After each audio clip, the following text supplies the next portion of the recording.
नमस्कार दोस्तों, बीच की खूबसूरती सबका मन मोह लेती है। आपने कभी न कभी तो बीच पर जाने का सोचा ही होगा। एक तरफ अंतहीन नीला पानी, दूसरी तरफ स्वर्णिम रेत, हवा में नमक की महक और लहरों की मधुर धुन। ये सब सुनकर कितना अच्छा लगता है ना। रुकिए रुकिए, क्या हो अगर यही आपकी पूरी जिंदगी को ही खत्म कर दे, वो भी बिना किसी हथियार और बिना किसी समुद्री जीव के। तो कहानी की शुरुआत होती है कप्पा फैमिली से, जो बीच पर गर्मी की छुट्टियां मनाने के लिए रवाना होते हैं। होटल पहुंचने पर मैनेजर उनका स्वागत करता है और वहाँ की एम्प्लॉय उनको वेलकम ड्रिंक देती हैं। इन दो बच्चों के फादर का नाम गाय है और मदर का नाम प्रिस्का। बीच पर ट्रेंट एक दोस्त बना लेता है जो मैनेजर का बेटा है। वे लोग एक आदमी से मिलते हैं जो बताता है कि उसका नाम ग्रेग मिचेल है और एक पुलिस ऑफिसर है। और वही ट्रेंट की बहन का नाम मैडॉक्स है, जिसको ये पता है कि उनके पेरेंट्स 3 दिन बाद तलाक लेंगे। दरअसल उनके विचार नहीं मिलते, इसलिए तलाक से पहले आखिरी बार अपने बच्चों को घुमाने लेते। अगले सीन में हम ब्रैंडन को देखते हैं जो रैप सिंगर था।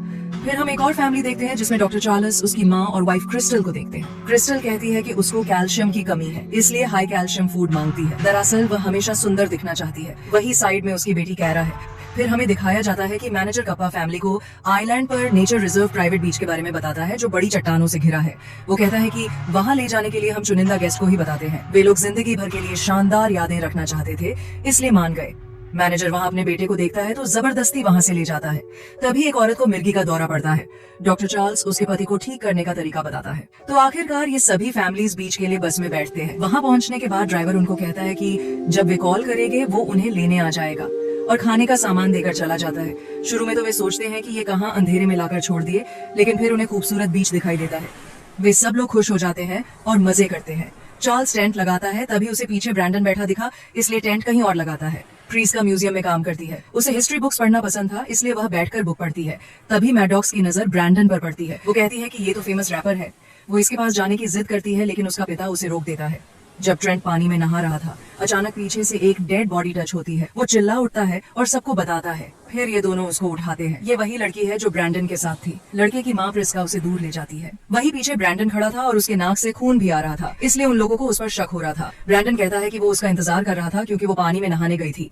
चार्ल्स पूछता है कि फिर तुम्हारे नाक से खून क्यों निकल रहा है। कुछ देर बाद हम देखते हैं कि चार्ल्स की माँ क्रिस्टल से कहती है कि सीने में कुछ हो रहा है। क्रिस्टल कहती है कि मैंने पहले ही कहा था कि कहीं और घूमने चलते हैं। ट्रेंट अपनी माँ से कहता है कि उसकी शॉर्ट टाइट हो रही है। तभी प्रिस्का को बेटा कुछ अलग लगा। हम देखते हैं कि 2 नए लोग वहाँ आते हैं। ये औरत पेट्रिसिया वही है जिसको मिर्गी का दौरा आया था। उसका हस्बैंड जैरीन की एक नर्स है, उसके साथ आता है। गाय उन गाड़ी वालों को रोकने जाता है। फिर जैरीन कहता है कि वो तो चले गए, क्यों, क्या हुआ। वे उन्हें लाश दिखाते हैं और ब्रैंडन को दोषी मानते हैं। तभी क्रिस्टल घबराई हुई चार्ल्स को माँ के बारे में बताती है। जैरिन कॉल करने के लिए वापस पीछे जाता है।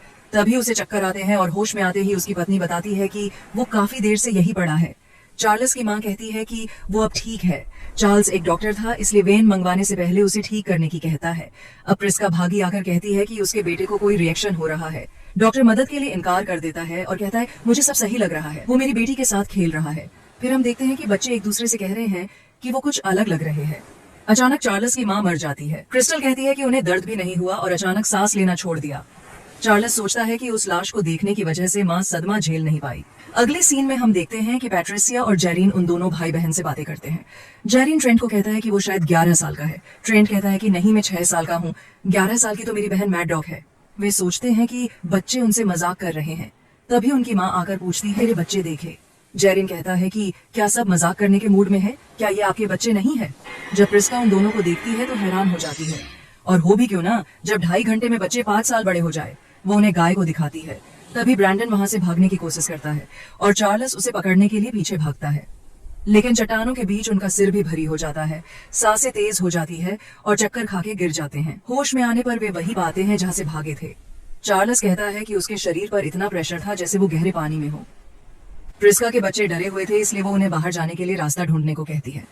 फिर चार्ल्स, क्रिस्टल, गाय और ब्रैंडन बाहर जाने की दोबारा कोशिश करते हैं, लेकिन वे अपने आप को फिर बेहोश पाते हैं।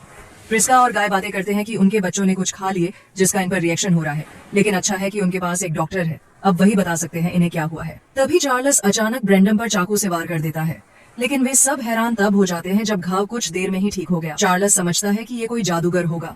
ब्रैंडन सबको समझाता है कि वो डर गया था, इसलिए वापस होटल भाग रहा था।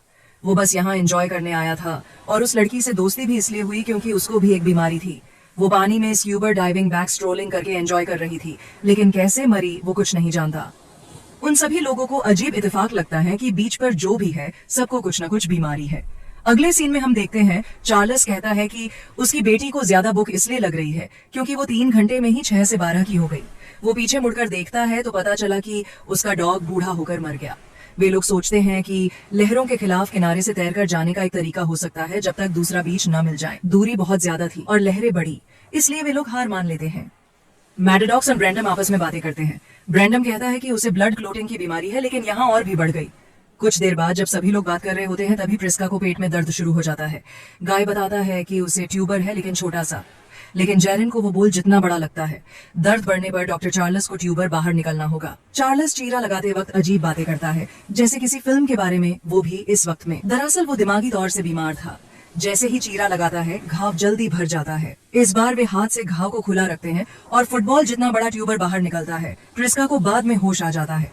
थोड़ी देर बाद जब ब्रेंडम उस लड़की की बॉडी से कपड़ा हटाता है तो उसे कंकाल दिखता है। वे सब लोग देखते हैं कि इसकी बॉडी डिकम्पोज हो गई है, जिसमें कम से कम 7 साल लगते हैं, लेकिन यहाँ सिर्फ 3.5 घंटे। अब उन्हें लगता है कि ये टाइम का कुछ तो चक्कर है। प्रिस्का अंदाजे से बताती है कि यहाँ आधा घंटा 1 साल के बराबर है, जिसके कारण बच्चों की उम्र और हाइट बढ़ रही है। आगे हमें पता चलता है कि ट्रेंट और कारा सेक्स कर लेते हैं। उस वक्त सभी ये समझ रहे थे कि बाहर जाने पर चक्कर क्यों आते हैं। जेरन कहता है अगर सेल्स की काम करने की रफ्तार बढ़ रही है तो यहाँ से बाहर आने का मतलब है जैसे समंदर की गहराई से ऊपर आना। मतलब चट्टान के नीचे 2 कदम चलकर 8 घंटे रुकना होगा, फिर 2 कदम चलकर 8 घंटे। लेकिन उनकी जिंदगी कुछ घंटों की है। जब 15 मिनट बाद सभी कारा के पेट को देखते हैं, कारा सोचती है कि वो मोटी हो गई है, लेकिन जेरन बताता है कि उसे प्रेग्नेंट हुए लगभग 7 महीने हो गए हैं। कारा घबरा जाती है, लेकिन वे लोग जैसे तैसे डिलीवरी करवा देते हैं। ट्रेंट उसकी ये हालत देखकर शादी के लिए मान जाता है और कहता है कि वह उससे कभी तलाक भी नहीं लगा। हम देखते हैं कि बच्चा सिर्फ 1 मिनट तक ही जिंदा रह पाया, क्योंकि इतनी तेज गुजरते वक्त में छोटे बच्चे नहीं बच सकते। खैर 20 मिनट में ही प्रेगनेंसी और अबॉर्शन भी हो गया। यहाँ टाइम वाकई बहुत तेज चल रहा है। तो क्रिस्टल चार्ल्स को कोई सॉल्यूशन निकालने के लिए कहती है, लेकिन चार्ल्स पर परेशानी पागलपानी हावी हो जाता है और जेरन पर चोरी का शक करने लगता है और क्रिस्टल को बदसूरत कहता है। कुछ देर बाद वह पागलपन में ब्रैंडन को बुरी तरह मार देता है। पैट्रिसिया को मिर्गी के दौरे आते रहते हैं, इसलिए जेरन दवाई के लिए दूसरा बीच ढूंढने जाता है। सभी लोग चट्टान से ऊपर चढ़ने के बारे में सोचते हैं। तभी गाय को सब समझ जाता है कि रिजॉर्ट के लोग जानबूझकर उन्हें यहाँ लाए हैं, क्योंकि उन सबको मैसेज के थ्रू इनवाइट किया गया है। घर से यहाँ तक प्लेन और गाड़ी भी उनकी थी और उनका पासपोर्ट भी उनके पास है, यानी दुनिया के लिए वे कभी घर से बाहर निकले ही नहीं। अगले सीन में हम देखते हैं कि मैंडॉक्स को जेरन की बॉडी मिलती है जो समुद्र में डूब गया था। ट्रेंट और कारा अपने बच्चों को दफना देते हैं। कारा डर के कारण सोचती है कि उसे अगर बचाना है तो चट्टान चढ़नी होगी, वरना उसका पिता सबको मार देगा या फिर बूढ़े होकर मर जाएंगे। सब उसे रोकते हैं, लेकिन थकान के कारण चक्कर खाकर गिर जाती है। ट्रेंट उसकी मौत पर बहुत रोता है। अब अगला नंबर पैट्रिसिया का था। सदमे में काफी देर बाद ही सही उसे मिर्गी का दौरा आता है और मर जाती है। अब धीरे धीरे रात हो जाती है। क्रिस्टल अपनी बेटी को मरता देखकर और खुद को बदसूरत देखकर सबसे अलग रहती है। गाय की फैमिली आग जलाकर बैठ जाती है। तभी चार्ल्स पागलपन में उन पर हमला कर देता है। गाय बच्चों को दूसरी जगह भगाकर उसको रोकता है, लेकिन वह चाकू से वार करता रहता है। हालांकि गाय के घाव सेकंडों में भर जा रहे थे। तभी प्रिस्का जहरीला चाकू उसको मार देती है।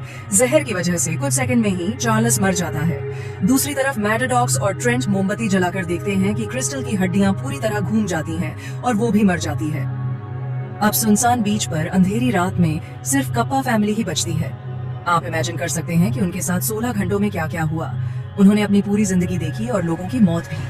अब वे चारों किनारे पर बैठकर अपनी यादें साझा करते हैं। उनको पता था कि वे भी यहाँ बूढ़े होकर मर जाएंगे। कुछ देर बाद गाय भी मार जाता है, क्योंकि बुढ़ापे के कारण उसका शरीर कमजोर हो चुका था। प्रिस्का अपने आखिरी वक्त में समुद्र की तरफ चलती है और इस गहरे काले समंदर को देखकर अपनी आखिरी सांस गिनती है। अब इस बीच पर सिर्फ मैडॉक्स और ट्रेंट ही बचते हैं। समुद्र के किनारे इस गहरी रात के बाद अब अगली सुबह होती है और बच्चे नींद से उठ जाते हैं। माफ करना, बच्चे नहीं बड़े, क्योंकि अब ये दोनों तकरीबन 50 साल के हो चुके हैं। मैटाडॉक्स ट्रेंट को कहती है कि हमारे पास अब 13 घंटे बचे हैं। ट्रेंट कहता है कि हमें इस पल को जीना चाहिए, चलो मिट्टी का घर बनाते हैं जो बचपन में बनाते थे। हाँ, मतलब 1 दिन पहले। कुछ देर बाद ट्रेंट कहता है कि मैनेजर के बेटे ने मुझे मैसेज दिया था, लेकिन मैं डिकोड नहीं कर पाया। मैडॉक्स कहती है कि अब कर ले। मैसेज देखकर उन्हें समझ आता है कि वह उनकी मदद करना चाहता था। समुद्र में उन्हें एक चीज दिखती है जो मेटल की है और चट्टानों के असर से बचा सकती है। वे लोग समुद्र की तरफ जाते हैं और लंबी सांस लेकर डाइव लगाते हैं। फिर हम पहाड़ एक आदमी को देखते हैं जो उन पर नजर रख रहा था। वो फोन लगाकर मैनेजर को कहता है कि वे दोनों मर चुके हैं। 1.5 मिनट तक उसने नजर रखी, लेकिन वे बाहर नहीं आए। हमें बताया जाता है कि उन्होंने पहले भी कई फैमिलीज को रिसर्च के लिए वह भेजा था, ताकि वे दवाइयों का एक दिन में ही लॉन्ग टाइम इफेक्ट देख सके। दरअसल उनकी एम्प्लॉय वेलकम ड्रिंक में दवाई मिलाकर देती है। साइंटिस्ट कहता है पैट्रिसिया को 8 मिनट तक मिर्गी का दौरा नहीं पड़ा, यानी 16 साल। मतलब इस बार उनकी दवाई काम कर रही थी। मैनेजर उस जगह को कुदरत का करिश्मा कहता है, जिसको वो इस्तेमाल कर लाखों लोगों की बीमारी से जान बचाएंगे। अगले सीन में हम देखते हैं एक आदमी पुलिस ऑफिसर से मिलता है। हम देखते हैं कि होटल के लोग एक नई फैमिली को टेस्ट के लिए टारगेट करते हैं। तभी ट्रेंट वेलकम ड्रिंक को गिरा देता है और उनकी सच्चाई सबको बता देता है। दरअसल वे समुद्र से बाहर दूसरी ओर बच निकले थे और पुलिस को भी बता दिया था। पुलिस उनको गिरफ्तार कर लेती है और इसी के साथ मूवी का एंड हो जाता है।